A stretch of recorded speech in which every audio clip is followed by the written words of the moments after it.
Döwlet başlanmadan bilim ulgamyna geçirgen özgörtmelerini durmuşa geçirmekligi netijeli dowam etmek. Hormatly prezidentimizin bilim ulgamyny kämileşdirmek boýunça talaplarynyň uğra alyp merdana halkymyza, ediz watanymyza Türkmenistanyň prezidentine çyn ýürekden goýpaly, iň täze iltimatly enjamlarda işlemäge ukyply, döwlet dilini we daşary ýurtlaryny bilgen, başarjan, anyk maksatly ýokary mekdepleriň taliplerini ýüze çykarmak hemde gorlamak, olaň alan bilimlerini durmuşda ulanyp bilmek endigini açyp görkezmek bätleşigiň esasy maksady boldy.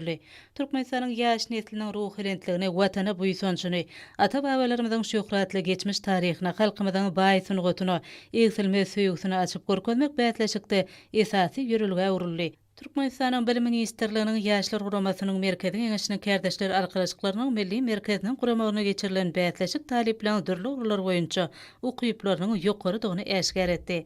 Ýylyň talibi döwlet bilim bätleşigine baş baýragy Magtymul Adnak Türkmen Döwlet Uniwersitetiniň, birinji orny Murat Garryf adyndaky Türkmenistanyň Döwlet Lokmançylyk Uniwersitetiniň, ikinji orny Türkmen Döwlet Ykdysadyýet we Dolanýaryş Institutynyň, Türkmen Owa Hojalyk Uniwersitetiniň, üçünji orny bolsa Türkmenistanyň Içeri işler ministrliginiň institutynyň, Owsan adyndaky Inженер Tehnologiýalar Uniwersitetiniň, Türkmenistanyň Inженер Tehnik we Ulaw Kommunikasiýalar institutynyň talipleri münasip boldylar.